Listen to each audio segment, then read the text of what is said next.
अस्सलाम वालेकुम dear students. Last lecture में हमने एग्ज़ाम्पल थर्ड चैप्टर से एक एग्ज़ाम्पल की थी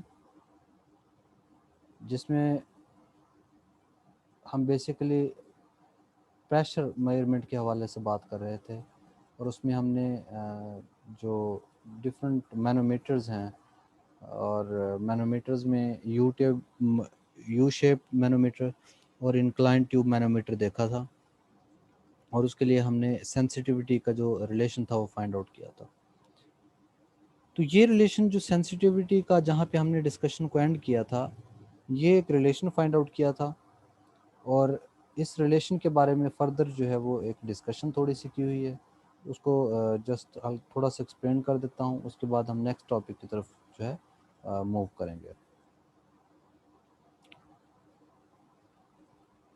this result shows that to increase sensitivity specific gravity of the liquid sine theta d over capital d, ये डी एक्चुअली वो जो इंक्लाइंड ट्यूब थी साइड पे जो ट्यूब ये मौजूद थी, इसका डायमीटर और कैपिटल डी ये जो रेजरवायर है उसका डायमीटर था। ये हमने लास्ट डिस्कशन में डिस्कस किया था। Each should be made as small as possible. तो सेंसिटिविटी अगर हम इंक्रीज करना चाह रहे हैं मैनोमीटर की, तो दिस शुड बी मिनिमम। जाहिर है सारे के सारे डिनोमिनेटर में है, नीचे मौजूद है, इनकी वैल्यू मिनिमम होगी तो सेंसिटिविटी क्या हो जाएगी, इंक्रीज करेगी। Thus, the designer must choose a gauge liquid and two geometric parameter to complete a design। कि हमें क्या होना चाहिए कि कोई स्पेसिफिक गेज लिक्विड हो और दो पैरामीटर्स जो हैं वो हों मौजूद, तो हम सेंसिटिविटी के बारे में बात कर सकते हैं। अब ये जो चीज़ें हैं जो हमने बात की कि स्पेसिफिक ग्रेविटी ऑफ लिक्विड था, जो गेज लिक्विड कौन सा लेना है, और डी ओवल कैपिटल डी, उनके जो डायमीटर रेशियोज हैं वो कैसे हों, और एंगल जो है वो थीटा, उन तीनों के बारे में सेपरेट सेपरेट डिस्कशन की हुई है। The gauge liquid should have the smallest possible specific gravity to increase sensitivity. देखें इसके जो मैथमेटिकल रिलेशन है, इसमें जो गेज लिक्विड है या जो लिक्विड की स्पेसिफिक ग्रेविटी है इस ये स्मॉल होगी तो सेंसिटिविटी क्या करेगी, इंक्रीज करेगी। यही बात की है कि सेंसिटिविटी को इंक्रीज करने के लिए ये जो स्पेसिफिक ग्रेविटी है उस लिक्विड की वो क्या होनी चाहिए, मिनिमम होनी चाहिए। In addition to the gauge liquid must be safe. और जाहिर है जो सेफ होगा, ये उसने उसमें बात की है कि टॉक्सिक फ्यूम और फ्लेमेबिलिटी नहीं होनी चाहिए। ऐसी सिचुएशन ना हो कि वो टॉक्सिक हो, ऐसी सिचुएशन ना हो कि वो आग पकड़ने वाला हो, और इसी तरीके से इमिसिबल हो, ठीक है, with the fluid being gauged, और suffer minimal loss from evaporation and develop a satisfactory meniscus. कहने का मतलब ये है कि इसके जितने भी एडवर्स बिहेवियर्स हैं वो they should be minimum, so that कि हम उसको क्या कह सकें कि वो उतना ज़्यादा सेफ और ऑथेंटिक लिक्विड है। Thus the gauge liquid should have relatively low surface tension and should have accept dye to improve its visibility, और इसी तरीके से उसकी विजिबिलिटी को शो करने के लिए डाइज कलर्स को एक्सेप्ट करने वाला हो, और सरफेस टेंशन कम हो ताकि मिनिस्कस जो जनरेट हो वो भी कम से कम हो। A1 A2 A3 shows the hydrocarbon liquid satisfy many of this criteria, यानी कि उनकी जो स्पेसिफिक ग्रेविटी है वो मिनिमम होती है। टेबल A1 A2 A4, ये आज हमने टेबल इससे पहले जो डिस्कशन हुई थी उसके अंदर हमने ये टेबल्स तमाम के तमाम देखे थे। तो उसमें कह रहा है कि हाइड्रोकार्बन जो हैं उनकी जो स्पेसिफिक ग्रेविटी है वो कम होती है। The lowest specific gravity is about 0.8 which increase manometer sensitivity by 25% as compare to water. यानी कि ये कह लें कि अगर स्पेसिफिक ग्रेविटी बहुत कम हो जो कि 0.8 हो, तो वो क्या करेगी, वाटर के मुकाबले में उस मैनोमीटर की सेंसिटिविटी को 25% क्या कर देगी, इंक्रीज। मतलब सादा सी बात है कि इस फार्मूले के अंदर स्पेसिफिक ग्रेविटी नीचे है, स्पेसिफिक ग्रेविटी जितनी कम होगी सेंसिटिविटी उतनी इंक्रीज हो जाएगी, और अगर 0.8 जिसकी स्पेसिफिक ग्रेविटी हो तो वो जो है वो वाटर के मुकाबले में सेंसिटिविटी को क्या कर देगी, 25% इंक्रीज कर देगी। ओके, अब इस रिलेशन में देखें, एक तो फैक्टर था स्पेसिफिक ग्रेविटी का, वो हमने अब डिस्कस कर लिया कि स्पेसिफिक ग्रेविटी कम होने से क्या हो जाएगा, हमारे पास सेंसिटिविटी इंक्रीज कर जाएगी। अब हम फर्दर चलते हैं डायमीटर रेशो की तरफ। This plot shows that the effect of diameter ratio on sensitivity on a vertical reservoir manometer with gauge liquid of unity specific gravity, यानी कि ये हमने स्पेसिफिक ग्रेविटी उसकी 1 ली है, जो भी लिक्विड है, ये देखिए दोनों के अंदर स्पेसिफिक ग्रेविटी 1 है। और जो note that D over D capital D corresponds to the ordinary U tube manometer. अगर दोनों की डायमीटर रेशियो 1 हो, मतलब सेम डायमीटर हो, तो इसका मतलब ये है कि वो यू ट्यूब मैनोमीटर ही है, दोनों का डायमीटर जो है वो दोनों साइडों का डायमीटर क्या होगा, सेम होगा। वो ऑर्डिनरी यू ट्यूब जो मैनोमीटर है उसको रिप्रेजेंट कर रहा होगा। It's sensitivity is 0.5। Because of this case the total deflection will be H, for each side it will be H by 2। ज़ाहिर टोटल डिफ्लेक्शन एच है, तो यूट्यूब के अंदर दोनों साइडों पे डिफ्लेक्शन आएगी, तो दोनों साइडों की जो डिफ्लेक्शन होगी एच बाई 2 होगी, तो एल जो है वो हमारे पास क्या आ गया, H by 2। Sensitivity doubles to 1 as d over d approaches to 0 because most of the level changes occurs in the measuring tube। अच्छा, अगर इन दोनों की डायमीटर रेशो 0 हो जाए, यानी कि स्मॉल डी जो है वो हमारे पास जो diameter as compare to capital diameter वो 0 हो, तो फिर हम क्या कह सकते हैं, तो फिर उस केस में सेंसिटिविटी जो है वो रीजनेबली इंक्रीज हो जाएगी, या यूं कह लें कि डबल हो जाएगी। Minimum tube diameter must be large, about 6 mm, to avoid excessive capillary effect. The maximum reservoir diameter is limited to the size of manometer. If D is set at 60 mm, so that D over capital D is 0.1, then D over capital D square is 0.0011, and sensitivity increases to 0.99, very close to maximum attainable value of 1। तो इसमें भी यही बात की है कि अगर हम डी ओवर कैपिटल डी यानी कि डायमीटर रेशो को अगर 0.1 तक ले जाएं, यानी कि मिनिमम कर लें, तो भी सेंसिटिविटी बहुत इंक्रीज हो जाती है। इंक्लिनेशन एंगल, और इसी तरीके से ये वाला जो प्लॉट है ये 90 डिग्री के लिए था हमारे पास। This shows the effect of inclination angle of sensitivity for D over capital D is equal to 0। और sensitivity increase sharply as inclination is reduced below 30 degree. ये देखें यहाँ पे क्या बात हुई है कि 90 डिग्री के लिए specific gravity D over capital D जितना कम होता जाएगा, यानी कि 0 होगा, तो इसकी वैल्यू मैक्सिमम 1 को अप्रोच कर रही होगी। 0.1 पे 0.99 है वैल्यू। अब आगे जो है इंक्लिनेशन जैसे ही 30 से बिलो होगा, सेंसिटिविटी बहुत ज़्यादा क्या हो रही है, इंक्रीज कर रही है। और practical limit is reach about 10 degree, the meniscus becomes indistinct and the level hard to read the smaller angles. वो कह रहा है 10 तक तो हमने इसको रीड किया हुआ है, देखें 10 से नीचे वाले एंगल्स के लिए उसने रीड नहीं किया। उसकी रीज़न ये है कि 10 से कम अगर एंगल पे आप लोग जाएंगे थीटा पे, तो उस पर जो रीडिंग्स हैं वो लेना बहुत डिफिकल्ट है। तो इसका मतलब ये हो गया, समरी ओवरऑल कंक्लूजन क्या है इस रिजल्ट को देखकर, कि जिसके अंदर हमने ये कहा था कि सेंसिटिविटी मैनोमीटर की इंक्रीज की जा सकती है स्पेसिफिक ग्रेविटी एंगल और डायमीटर रेशो के हिसाब से।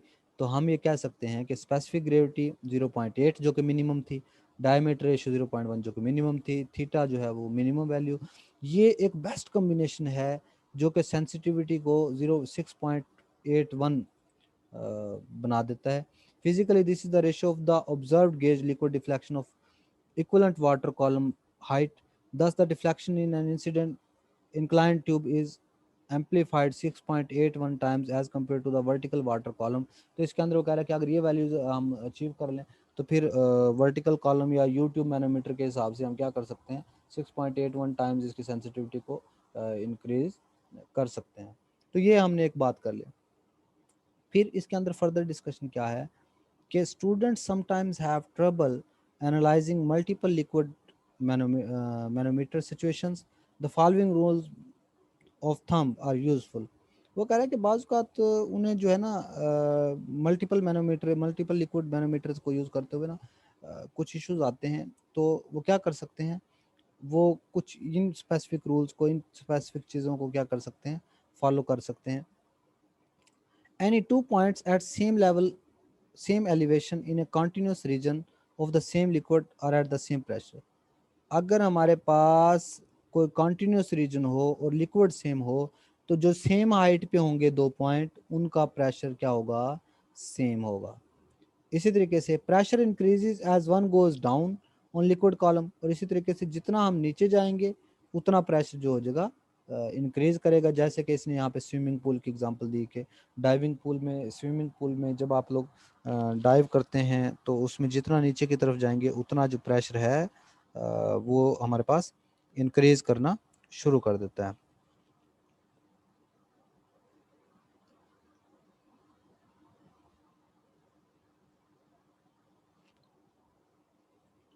To find the pressure difference delta P between 2 points separated by a series of fluid, अगर हमारे पास डेल्टा पी, हमने प्रेशर डिफरेंस फाइंड आउट करना है 2 पॉइंट्स के दरमियान, और उनके दरमियान में सीरीज ऑफ फ्लूइड है, यानी कि मल्टीपल मैनोमीटर है लेट्स सपोज इस टाइप का, तो फिर क्या करते हैं, we can use the following modification कि डेल्टा पी किसके इक्वल होगा, जी और summation of row I H I, यानी कि हर एक की सेपरेट डेंसिटी, क्योंकि मल्टीपल लिक्विड्स है ना दरमियान में, सीरीज ऑफ फ्लूइड्स हैं, डिफरेंट फ्लूइड्स हैं, तो हर एक की डेंसिटी मल्टीप्लाई बाय हर एक की relative height.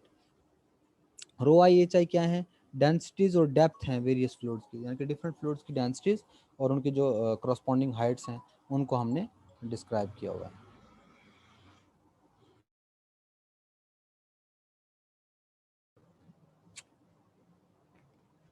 Okay, you can use care in applying science of depth H I, they will be positive downward. हाँ, एक चीज़ याद रखनी है, एच आई को यूज़ करते हुए, ये हम प्रीवियस डिस्कशन में बात कर चुके कि लेट्स सपोज ये कोई एक स्पेसिफिक लेवल है, इससे नीचे की तरफ जाएंगे तो हाइट जो है वो पॉजिटिव लेनी है, क्योंकि डाउनवर्ड हमने पॉजिटिव लिया है, रेफरेंस लेवल टॉप हाइट हम लेते होते थे। Example 3.3 illustrate the use of multiple liquid manometer for measuring the pressure difference। इसका मतलब उसमें ये वाला फार्मूला हम इस एग्जाम्पल के अंदर यूज करेंगे, delta P is equal to g rho I H i formula, इसका यूज है। लें जी, ये हमारे पास एग्जाम्पल आ गई है, बड़ी इंटरेस्टिंग एक एग्जाम्पल है कि ए और बी लेट्स सपोज कोई से 2 पॉइंट हैं और दरमियान में ये देखें मल्टीपल फ्लूइड्स है ना, पहले वाटर है यहाँ तक, फिर आगे ये मरकरी है यहाँ तक, उसके बाद आगे ऑयल है यहाँ तक, फिर मरकरी है यहाँ तक, और उसके बाद फिर वाटर है। ओके, मल्टीपल फ्लूइड्स आ गए हैं। Water flows through the pipe A and B. Lubricating oil is in the upper portion of the inverted U. Mercury is in the bottom of the manometer bends.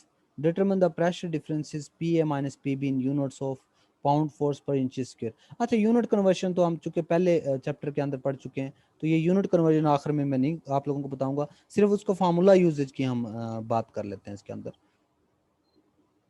Multiple liquid manometer as shown, pressure difference क्या है जी, P A minus P B pound feet पर inch square के अंदर हमने find out करना है। ये हमारे पास जो डायग्राम है ए और बी जहाँ पर भी मौजूद है, अब देखिए यहाँ से जो हाइट है नीचे इधर तक, वो जो डेप्थ है वो 10 इंचेस है लेट्स सपोज, ठीक है। उसके बाद ये जो D2 है डेप्थ, कि यहाँ से मरकरी कहाँ तक है, 3 इंचेस तक, फिर यहाँ से डाउनवर्ड 4 इंचेस है, तो 4 इंचेस ये टॉप पे गया है ऑयल, उसके बाद 4 इंचेस डाउनवर्ड भी आया है, और मरकरी फिर दोबारा यहाँ से जहाँ तक है उनका डिफरेंस 5 इंचेस है। ओके, अब हम ये रिलेटिव की बात करेंगे ना, क्योंकि हम फ्लूइड जहाँ पे चेंज हुआ है वहां से स्टार्टिंग वैल्यू लेंगे, तो उसने देखे जहाँ जहाँ ब्रेक आई है, पहला ए और बी है, तो इस पॉइंट को जहाँ पे लिक्विड और मरकरी आया था वहां पे सी पॉइंट रख लिया, मरकरी और ऑयल आया और डी पॉइंट रख लिया, ऑयल और मरकरी आया ई पॉइंट रख लिया, मरकरी और लिक्विड आया एफ पॉइंट रख लिया। तो गवर्निंग इक्वेशन तो ये है, del P is equal to g summation rho I H I, और स्पेसिफिक ग्रेविटी वहां पर क्या है, rho over density of water. Assumptions क्या है, स्टैटिक फ्लूइड है, इनकम्प्रेसिबल फ्लूइड है, हम गवर्निंग इक्वेशंस अप्लाई कर देते हैं बी टू ए। ओके, तो ए से बी के जो डिफरेंस है वो क्या होगा, del P g into water D5, water, okay ये वाटर है, इसकी हाइट, फिर D4 density of mercury, D4 अच्छा ये दोनों प्लस की हैं, उसके बाद ये जो ऑयल है D3 वो माइनस किया।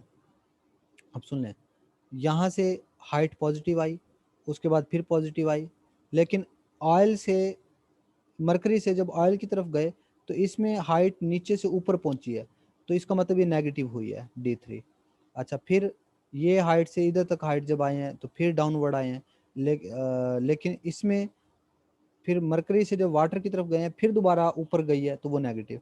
तो जहाँ पे हाइट, ये देखें इस हाइट से नीचे आए हाइट पे, बी से एफ तक पे आए तो नीचे आए हैं हाइट पॉजिटिव, एफ से ई पे आए हैं तो नीचे आए हैं पॉजिटिव, ई से डी तक गए हैं तो फिर ऊपर गए हैं तो ये नेगेटिव, फिर डी से सी पर आए हैं तो फिर नीचे आए हैं नेगेटिव, सी से ए पर गए हैं तो फिर ऊपर गए हैं तो इस वजह से नेगेटिव। तो जब नीचे आ रहे हैं पॉजिटिव है, ऊपर जा रहे हैं तो नेगेटिव है, ये साइन उसने लगाया।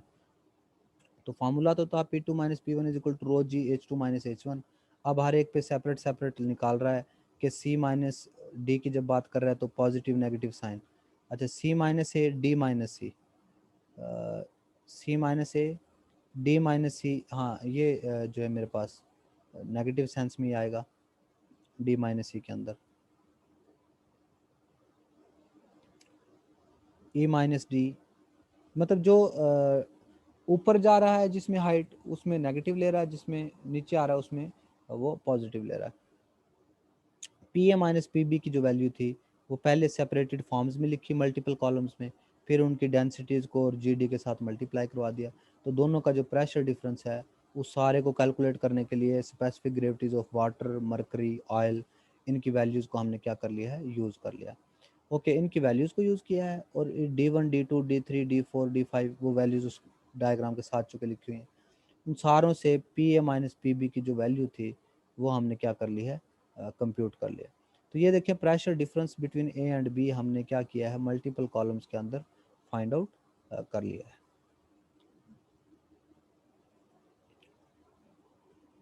एटमॉस्फेरिक प्रेशर में B obtain from A barometer. Atmospheric pressure कह रहा है कि बैरोमीटर के ज़रिए हम फाइंड आउट कर सकते हैं pressure measuring, in which the height of a mercury column is measured, जो कि मर्करी कॉलम के जरिए कहता है कि मेजर किया जाता है। द मेजर्ड हाइट में बी कन्वर्टेड टू प्रेशर, और हाइट जो है प्रेशर में कन्वर्ट की जा सकती है इक्वेशन 3.7 को यूज़ करते हुए। ये है जी हमारे पास इक्वेशन 3.7, ये रही हाइट से प्रेशर की फॉर्म में आप लोग रिजल्ट जो है वो फाइंड आउट कर सकते हैं रो और जी की वैल्यूज़ को अकॉर्डिंगली यूज़ करते हुए, क्योंकि लिक्विड होगा तो रो और जी दोनों की वैल्यू तो स्पेसिफिक वेट की वैल्यू हमें पता होगी। Although the vapor pressure of mercury may be neglected in the previous work, temperature and altitude corrections must be applied to the measured level, and the effects of the surface tension must be considered. Okay जी, यह यहाँ तक हमने जो discussion की है ना वो सारे के सारे कैपिलरी रिएक्शन की बात कर ली है और लिक्विड्स की बात की है। अब इसी तरीके से हमें हमेशा जब फ्लूइड्स की बात कर रहे होते हैं तो ज़रूरी नहीं कि हम सिर्फ लिक्विड्स की बात करेंगे। ज़ाहिर है जब हम फ्लूइड्स की बात कर रहे हैं तो दे में बी लिक्विड्स, दे में बी गैसेस एज वेल। तो अब हम गैसेस के लिए उसी तरह अकॉर्डिंगली एक जो रिलेशन है वो फाइंड आउट करने की कोशिश करते हैं कि गैसेस का जो बिहेवियर होगा फिर वो कैसा होगा। मैं इसको थोड़ा सा मैक्सिमाइज कर लेता हूँ।